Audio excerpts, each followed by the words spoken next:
빼앗기는 복 다섯 번째, 신부 구하는 복. 여러분, 빼앗기는 복은 뭐고요? 신부 구하는 복은 뭘까요? 누가 좀 설명 좀 해주세요. 우리 시리즈가 지금 빼앗기는 복인데 도대체 뭘 빼앗기는 복을 받았는데 신부 구하는 복은 또 뭘까요? 오늘의 수수께끼를 풀어가는 게 오늘의 설교입니다.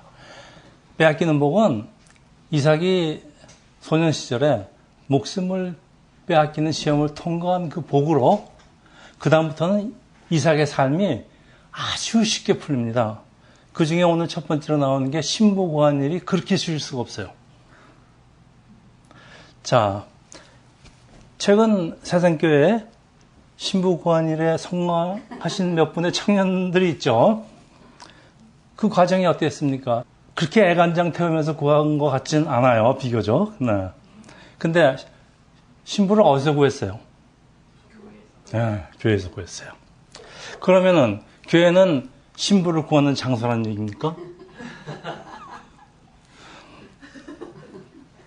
자, 오늘의 설교 결론부터 말씀드립니다. 교회는 신랑인 예수 그리스도가 신부를 구하는 장소, 천국으로 데려가 영원히 같이 할 하나님의 백성을 구하는 장소입니다. 오늘의 설교 내용입니다. 자, 오늘 본문 24장은 창세기에서 가장 긴 장입니다. 아브라함 종이 하란으로 종을 보내서 이삭의 신부감을 구해오는 이야기인데 무려 67절까지 있습니다. 도대체 뭐가 그렇게 중요하다고 그 아까운 성경 지면을 67절이나 할애할까요? 흥미로운 것은 신부를 데리고 하루라도 빨리 돌아가겠다는 아브라함 종의 요청에 일부가 대답을 합니다. 창세기 24장 58절입니다. 제 아버지하고 오빠입니다. 리브가를 불러 그에게 이르되 내가 이 사람과 함께 가려느냐? 그가 대답하되 가겠나이다. 네. 신부의 대답이 아주 서슴이 없죠. 신랑이 부자라는 사실에 현혹되었을까요? 하나님의 뜻이 함께하는 결혼은 그 과정이 역시 신속하게 진행된다는 말씀 아닐까요? 여러분 잘 아시지만은 저하고 백 목사는 두 번째 만나면서 결정됐습니다. 오늘 이야기는 단순히 신부감을 구하는 이야기가 아니라는 얘기예요, 지금. 물론 오늘 본문이 하나님의 백성이 배우자를 구하는 그 원칙을 설명하고 있긴 해요. 그러나 그것보다는 더 심오한 뜻이 들어있는데 과연 24장이 말씀하고 싶은 것은 무엇일까요? 리브가에게 축복하여 이르되 우리 누이여 너는 천만인의 어머니가 될지어다 내 씨로 그 원수의 성문을 얻게 할지어다. 이게 지금 아버지하고 오빠가 리브가에게 축복하는 말씀인데 느닷없이 무슨 원수의 성문을 열겠다는 등 생뚱맞지 않습니까? 저런 구절이 좀 끝나가는 67절의 마지막 부분에 가서 저런 말들이 등장하는데 저게 도대체 무슨 얘기예요? 여러분, 원수의 성문을 연다는 뜻은 대적을 물리치고 승리를 쟁취하는 건데 오늘 본문은 결국 우리 성도들이 치러야 하는 영적인 전쟁 얘기라는 얘기입니다. 결론 부분에 나와 있습니다. 여러분, 천만인의 원수가 누구예요? 사탄이죠. 원수의 성문을 얻게 할 리브가의 후손은 누굴까요? 자, 모리아산 시험을 통과한 아브라함에게 주시는 축복의 그 답이 있어요. 22장 전번 시간에 한 거 17절에서 18절입니다. 내가 내게 큰 복을 주고 내 씨가 크게 번성하여 하늘의 별과 같고 바닷가의 모래와 같게 하리니 내 씨가 그 대적의 성문을 차지하니라. 또 내 씨로 말미암아 천하 만민이 복을 받으리니 이는 내가 나의 말을 준행하였음이라 하셨다 하리라. 자, 여러분, 아브라함의 씨, 아브라함 씨의 그 복수가 아니고 단수라는 거 여러분 다 아시죠? 아브라함의 후손, 수많은 크리스천 유태인들을 얘기하는 게 아니고요. 단 한 명을 가리키고 있어요. 아까 우리 하영 씨가 정답을 얘기했습니다. 예수 그리스도입니다. 하나님의 후손 중에서 천하 만민에게 복을 받게 할 능력이 있는 분은 오직 한 분이에요. 예수 그리스도입니다. 그래서 오늘 본문 내용은 신부를 구하는 평범한 이야기가 아니라 하나님이 성자 예수 그리스도의 신부를 구하는 그런 얘기입니다. 장차 새나라 새 땅의 시민이 될 하나님의 백성 크리스찬을 구하는 얘기가 오늘 본문 24장입니다. 자, 오늘 본문이 보여주는 이삭이 신부를 구하는 모습과 그 아들 야곱이 신부를 구하는 모습을 비교하시기 바라는데, 야곱은 아내 라헬을 얻기 위해서 그 장차 장인이 될 라반에게 14년간 머슴살이를 철저하게 이용당했죠. 그런데 라헬이 그렇게 좋은 아내가 아니었음을 우리 지난 시간에 배웠습니다. 한편 이삭은 아내 리브가를 얻기 위해서 한 일이 뭐가 있을까요? 아무것도 없어요. 근데 아주 기가 막힌 와이프를 또 얻었어요. 그 아버지 아브라함과 그 아브라함의 신실한 종에 의해서 얻게 되는데, 더 정확히 말씀드리면은 하나님이 신부 리브가를 이삭에게다 데려다 주셨습니다. 그냥 이게 신부 쉽게 구하는 복, 오늘의 설교 제목입니다. 그리고 그 복은 어디서 왔느냐? 소년 시절에 빼앗기는 복을 통해서 얻었다, 그런 얘기입니다. 지금 우리가 그 시리즈를 공부하고 있어요. 그래서 이삭이 한 일은 뭘까요? 이삭도 한 일이 있어요. 이게 중요합니다. 신부들 여러분들 다 비교적 쉽게 구했죠? 그런데 이삭이 한 일은 뭐고 여러분이 할 일은 뭡니까? 자, 24장 67절입니다. 이삭이 리브가를 인도하여 그의 어머니 사라의 장막으로 드리고 그를 맞이하여 아내로 삼고 사랑하였으니, 이삭이 한 일은 하나님이 자기에게 주신 신부를 사랑한 거예요.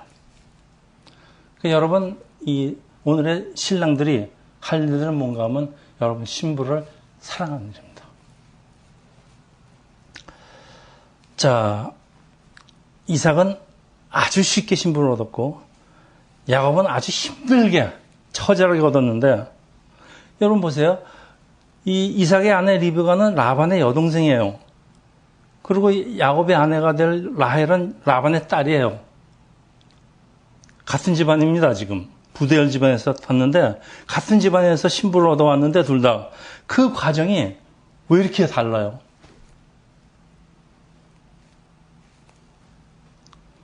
하나님은 각 사람의 개성과 필요에 따라서 신부를 인도하신다, 그런 얘기 같아요.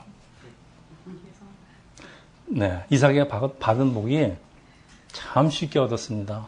그리고 열심히 사랑했습니다.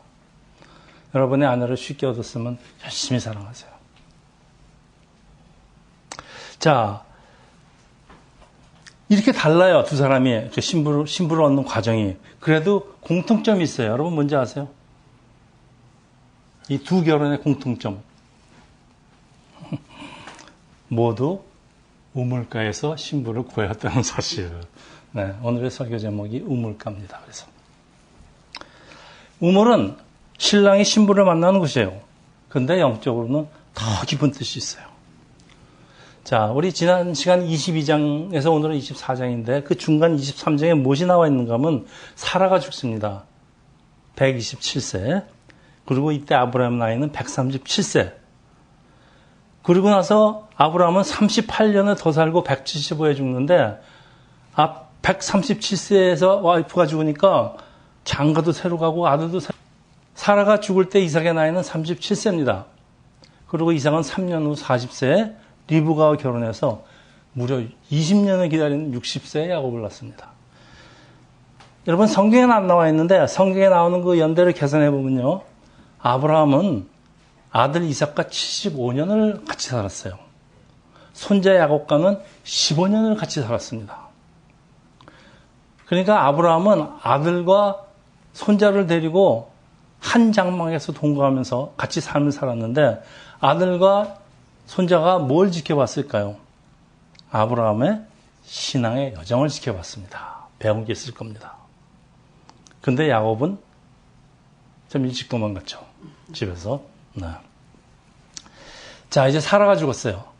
이제 아브라함에게는 큰 숙제가 남아있어요. 이삭의 나이가 이미 40세인데, 이 40세 먹은 총각을 결혼시키고 대를 이어갈 자식을 얻어야 됩니다. 그래서 아브라함이 이삭의 신부를 구하려고 하나님께 온전히 의탁하면서, 우리가 오늘 본문은 아니겠지만 자기의 신실한 종을 고향 하란으로 보내는 이야기로 시작하는 오늘 본문의 아주 긴 이야기를, 67절에 된 이야기를, 네, 제가 이제 잠깐 요약을 하겠습니다. 사진 보여주세요. 네, 저게 이제 우물가에서 만나는 그 장면입니다. 자, 리브가는 좋은 가정에서 교육을 받은 것 같아요. 그리고 사람들은 그녀를 아름답다고 하는 것 같아요. 왜냐하면은 나중에 이삭이 리브가를 뺏길 뻔하죠. 아비멜렉한테. 자, 그렇다고 주위에 마음에 드는 신랑감이 있는 것 같지도 않고, 또 있다고 해도 뭐 그 당시 여자가 나 이 남자하고 결혼할래요 그런 의사 표시하는 그런 시대도 아닙니다. 그 리브가는 매일 우물로 가서 물을 깃는데, 어느 날 처음 보는 나그네에게 물을 나눠주는데, 뭐 당시 관습으로는 별일도 아니에요.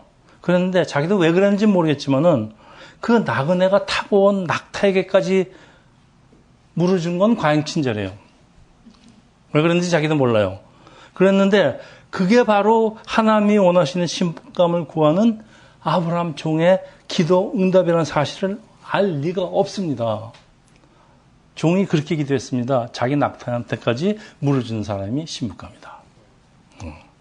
하나님이 다 하셨다 이런 얘기죠. 그렇죠? 자, 기도 응답을 받은 아브라함의 종은 리브가에게 상당히 많은 선물을 줬습니다. 그리고 리브가의 아버지 부드엘과 오빠 라반을 만나서 그동안의 일을 이제 설명을 하고 리브가를 이삭의 신부로 줄 것을 요청을 합니다. 그게 24장 50에서 51절에 그 답이 나옵니다. 라반과 부델이 대답하여 이르되 이 일이 여호와께로 말미암았으니 우리는 가부를 말할 수 없노라. 리브가가 당신 앞에 있으니 데리고 가서 여호와의 명령대로 그를 당신의 주인의 아들의 아내가 되게 하라. 하나님의 뜻이라고 순순히 허락한 것 같아요. 그런데 여러분, 라반과 부델이, 부델은 잘 모르겠지만 라반이 언제부터 하나님 알았다고 그렇게 순순히 자기 동생과 딸을 내줄까요? 좀 이상합니다. 혹시 욕심 많은 오빠 라반이 리브가가 받은 그 값진 선물을 보고 마음이 녹아버린 거 아닐까? 부잣집에 신부를 보내는데 반대할 이유가 없죠. 특히 이 라반이라는 이 세상적인 사람은 나중에 자기 딸 라헬을 미끼로 야곱과 치열한 그 권모술수를 부리게 되는 바로 그 사람이에요. 네. 자, 이 모든 사건에 하나님이 뒤에 계시다는 그런 우리가 알 수가 있습니다. 한편 리브가는 남편 될 사람이 아버지의 사촌 형제입니다. 이삭과 사촌 형제인데 아버지 부드엘과 이삭은 자기에게는 오춘 아저씨 뻘 된다. 오춘 아저씨죠.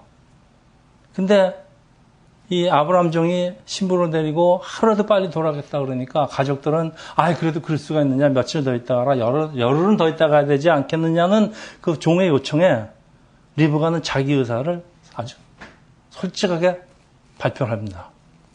아니, 난 당장 따라갈래요. 리브가는 하나님 구원사의 사라에 의해서 제2대 안주인이 되고 사라의 빈 텐트의 새로운 주인이 돼서 하나님의 구속사를 이어간다는 그런 이야기입니다.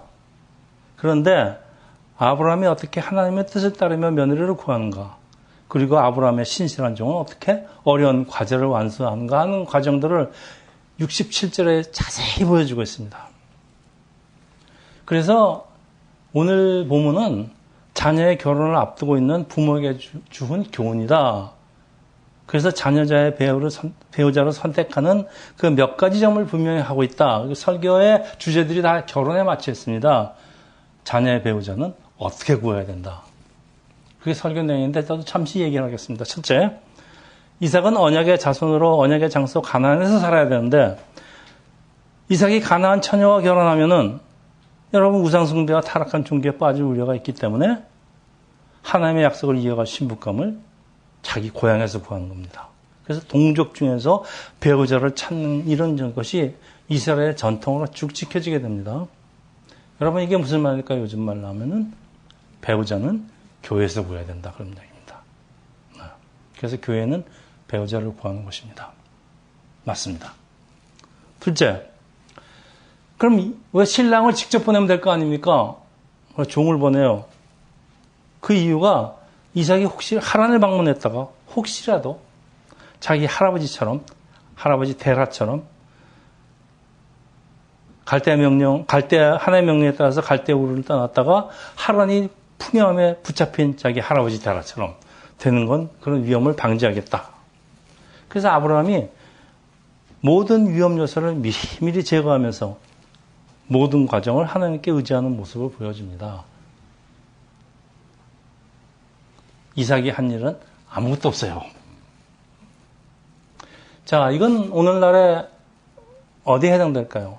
젊은 사람들이 휘리 꽂혔다는 둥, 첫눈에 반했다는 둥 이러면서 감정에 휩쓸려서 배우자를 잘못 선택하는 그런 위험을 부모는 오랜 경험과 사람을 보는 눈과 이성을 가지고 판단해주는 그런 모습을 보여주고 있다고. 여기까지가 이제 세상 목사들이 하는 설교 내용입니다. 그럼 이제 오늘의 제가 하고 싶은 설교를 하겠습니다. 지난 시간에 이어 그리스도와 이삭의 공통점 12번째 왔습니다. 이삭은 다음 아브라함은 이삭의 신부를 구하기 위해서 종을 하란 우물로 보냈습니다. 그리고 하나님은 예수 그리스도의 신부를 구하기 위해서 성령을 교회를 상징하는 우물로 보냅니다. 여기 공통점입니다. 자, 구약 성경에서 우물가는 신랑이 신부를 만나는 곳이죠. 아브라함의 종이 리브가를 만났던 곳, 야곱이 라헬을 만난 곳, 그리고 모세가 십보로를 만난 곳 모두 우물가예요. 그래서 이 우물가의 만남은 구원의 만남이기도 합니다. 우물가에서 생긴 일은 그 리브가의 단조로운 삶을 돌연 바꿔버리는데 어느 날 백마를 탄 왕자님이 직접 온 건 아니지만은 왕자님이 탔다 나서 리브가를 새로운 세계로 데려가고 리브가는 졸지에 그리스도의 혈통과 언약에 들어오게 됩니다. 그래서 사라에 이어서 두 번째 제너레이션으로 이어지는 이 구원사, 대구원사의 여주인공이 될 것을, 그리고 하나님의 구원사를 계속하는 역할을 맡게 될 것을, 리브가가 졸지에 예수님의 할머니가 될 줄을 리브가가 어떻게 상상이나 하였겠습니까? 사실 예수 그리스도의 우리의 만남도 그렇습니다. 우리도 모르는 사이에 하나님의 구원사는, 이런 우물가의 만남은 신약 성경에도 반복되는데, 구약에서 신랑이 신부를 우물가에서 만나는 모습이 신약에서 구체적으로 묘사하는 곳이 어디 있습니까? 네, 요한복음 4장의 사마리아 여인 수가성. 이 여인이 진정한 신랑 되시는 예수 그리스도를 만난 사건이에요. 네, 저게 이제 예수 그리스도고 사마리아 여인입니다. 자, 이 여인은 세상의 죄인들 속에서 하나님의 택하심을 받은 교회, 크리스천을 상징하는 사람이에요. 이 여인은 남편을 몇 번을 가르쳤지만은 목마름이 사라지지 않는 이유고 예수께서 대신 설명해 주십니다. 요한복음 4장 13절 14절입니다. 예수께서 대답하여 이르시되 이 물을 마시는 자마다 다시 목마르려니와 내가 주는 물을 마시는 자는 영원히 목마르지 아니하리니 내가 주는 물은 그 속에서 영생하도록 솟아나는 샘물이 되리라. 아주 유명한 말씀입니다. 남들이 오지 않는 시간에 우물로 와서 물을 깃는 여인. 다시 말해서 세상에서 왕따를 받는 여인. 이 여인은 세상의 남편들을 바꿈으로써 자신의 목마름을 해결하였던 여인인데 이제 진정한 예수 그리스도를 만나게 되는 것도 바로 우물가예요. 근데 이 우물가에서 만난 신랑 예수 그리스도는 신부의 갈증을 아주 흡족하게 채우십니다. 영원히 목마르지 않게. 여러분은 왜 교회 나오십니까? 여러 가지 이유로 교회 나오죠. 이 외로움을 달래기 위해서 혹은 사람이 그리워서 그리고 무엇인가는 모르지만은 목이 말라서 여러 이유가 있죠. 여러분 무엇인가 허전하고 부족함을 느낄 때 우리는 목이 마르다 그러죠. 이 근본적으로 목이 마르다는 것은 우리의 영이 우리를 만드신 하나님을 갈구하기 때문이지 하나님을 자기는 몰라요 그렇지만 우리의 영이 하나님을 갈구한 목이 마르습니다. 뭐 세상 것이 부족해서 그런 거 아닙니다. 그러나 갈증을 느낄 때 사람들은 그 갈증의 근원을 알지 못하고 일시적인 해갈을 얻으려고 하면서 세상을 기웃기웃합니다. 좋은 차도 샀다가 좋은 집도 사봤다가 이혼도 해봤다가 뭐 예수밖에는 사람의 근본적인 갈증을 해결할 수 없습니다. 요한복음 7장 37절 38입니다. 예수께서 서서 외쳐 이르시되 누구든지 목마르거든 내게로 와서 마시라. 나를 믿는 자는 성경에 이른 것 같이 그 배에서 생수의 강이 흘러나오시니 아주 유명한 구절들이 나오고 있습니다. 여러분 우리 마실 물이 아닌 것, 뭐 말하자면 바닷물 같은 걸 마시면은 오히려 갈증만 더하게 됩니다. 그래서 수가성 사마리아 여인은 세상의 목마름을 해결해 보려고 많은 남편을 구했지만은 여전히 목마름을 해결할 수가 없어요. 그 이유는 진정한 신랑 예수를 만나지 못하였기 때문입니다. 여러분 다 좋은 남편 만나셨지만은 여러분이 예수 그리스도 진정한 신랑을 만나지 않으면 여러분의 목마름은 계속된다 그런 얘기입니다. 남자도 마찬가지. 네. 여러분 전도가 무엇일까요? 전도는 목마름의 근원을 잘 아는 우리 크리스찬이 우리 그 갈증에 허덕이는 그 이웃들을 목마르지 않는 샘, 교회로 인도하는 것입니다. 그게 전도입니다, 여러분. 전도할 때 너 목마르지? 내가 너를 목마르지 않게 해줄게. 그리고 교회로 인도합니다. 뭐 아무것도 모르고 왔죠. 근데 교회 와보면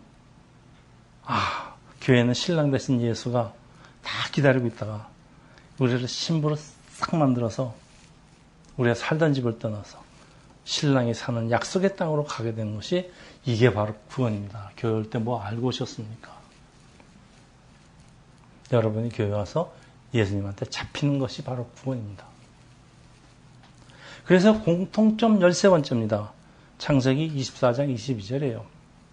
낙타가 마시기를 다하며 그가 반세겔의 무게의 금 코골이와 코골이 한 개와 13개 무게의 금 손목걸이 한 쌍을 그에게 주며 자 아브라함의 종이 리브가에게 풍성한 선물을 주었던 것처럼 우리를 예수의 신부로 부르신 하나님은 우리에게 그 세상 그 어떤 것보다 귀한 것으로 채워주신다는 게 요한복음 16장 15절이에요. 네. 무릇 아버지께 있는 것은 다 내 것이래요. 우리 정철호 목사님이 매상 주장하는 거 있죠. 우리 아버지 부자야. 그러므로 내가 말하기를 그가 내 것을 가지고 너희에게 알리라고 하였으니 베드로후서 13절입니다. 그의 신기한 능력으로 생명과 경건에 속한 모든 것을 우리에게 주셨으니 이는 자기의 영광과 덕으로 우리를 부르신 이를 알므로 말미암느니라. 하나님이 이렇게 많이 주시는 것은 하나님이 어떤 분인지 알라는 겁니다. 여러분 복을 많이 받으셨으면 이 복을 주신 하나님이 어떤 분인지를 알라 주시는 겁니다. 그래서 리브가는 금은 폐물을 선물로 받고 한 번도 보지 못했지만은 그 신랑집, 그 신랑의 풍요함과 부유함과 너그러운 모습을 알게 되는 것처럼 우리도 성령의 인도하심으로 우리가 갈 하늘나라의 풍요를 미를 짐작할 수 있습니다. 여러분 제가 예수를 처음 영접하고 상당히 많은 경험을 했지만은 두 가지. 어느 날 갑자기 내 마음에 평화가 찾아오는데 세상에서 느껴보지도 못한 평화가 찾아옵니다. 또 어느 날은 가만히 앉아있는데 내 마음에 기쁨이 몰려드는데 세상에 그렇게 기쁠 수가 없어요. 그래서 제가 그 기쁨을 제가 그 시로 표현을 했지만 하나는 천국의 평화 제목입니다. 하나는 천국의 기쁨. 여러분 제가 그 후로부터요. 이걸 무엇과도 바꿀 수가 없어요. 그때 그 느낀 감정을 포기할 수가 없어요. 내가 세상에서 어떻게 되더라도 이걸 절대 포기하지 못한다. 네, 그게 지금 30년을 넘고 있습니다.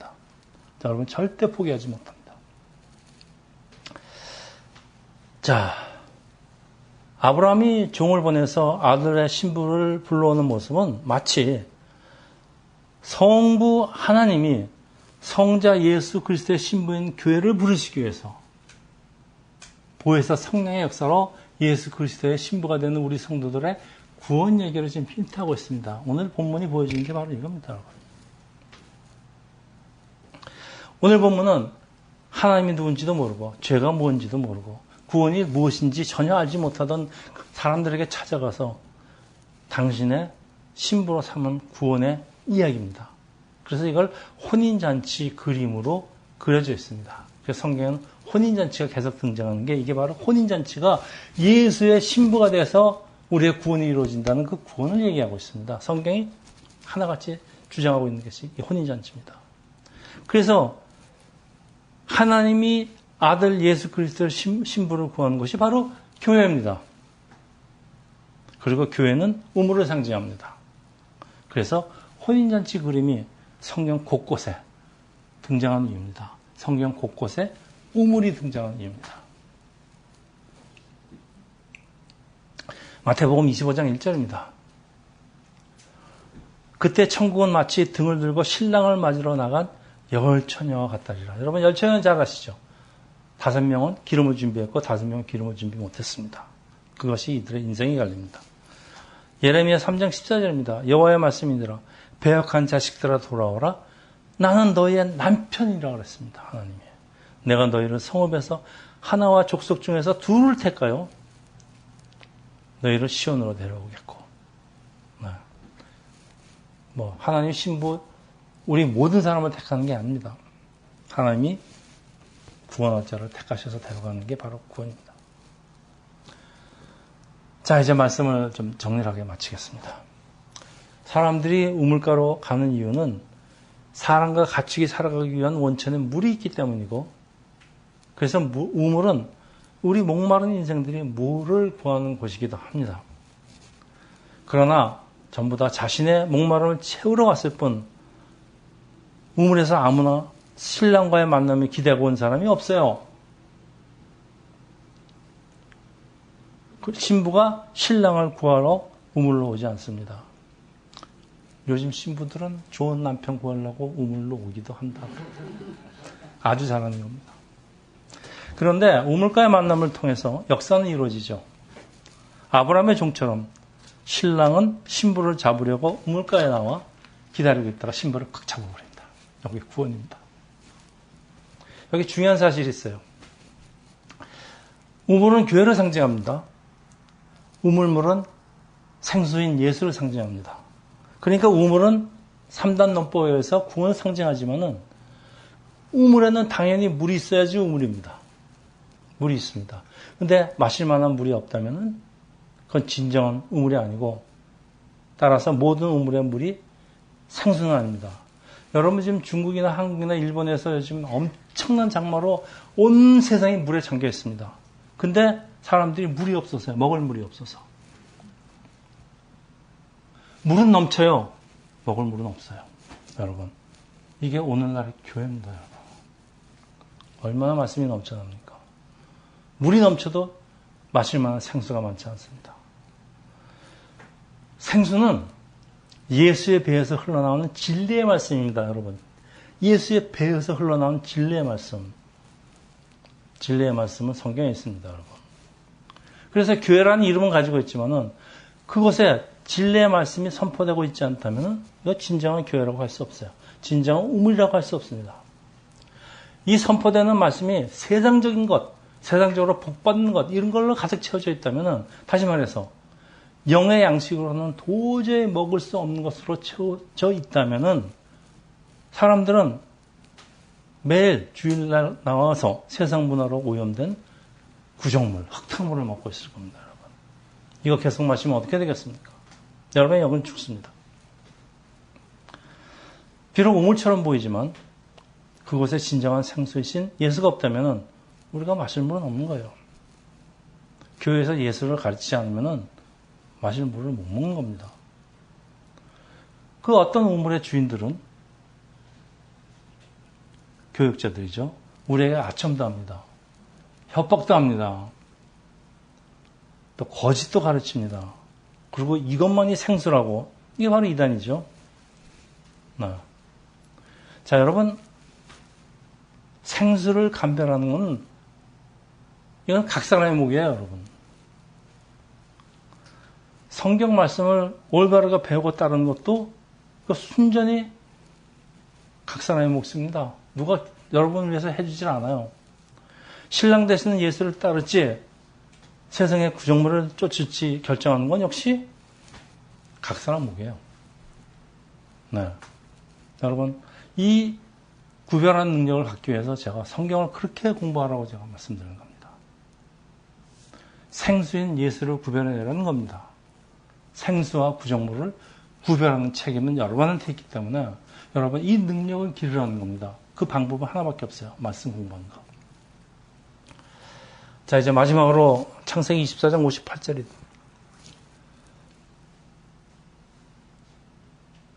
리브가를 불러 그에게 이르되 아버지하고 오빠가 물어봅니다. 내가 이 사람과 함께 가려느냐? 그가 대답하되 리브가가 대답하여 가로사대 가겠나이다. 여러분, 이게 지금 신부가 어떨결에 신랑 쫓아가는 얘기가 아니란 얘기입니다. 이게. 그래서 오늘도 예수께서 우리한테 물으십니다. 너는 나를 따르며 나의 순결한 신부가 되기를 약속할 수 있는가? 그러면 우리의 대답이 뭐야? 주님, 할렐루야. 하나님 아버지, 오늘 아브라함이 이삭의 신부를 구하는 과정을 통해서 하나님이 새나라 새 땅을 준비하시고 항상 주님이 사는 그 새날과 새 땅을 그리워하는 저희들 되기를 기도합니다. 감사하며 예수 그리스도를 받들어 기도합니다. 아멘.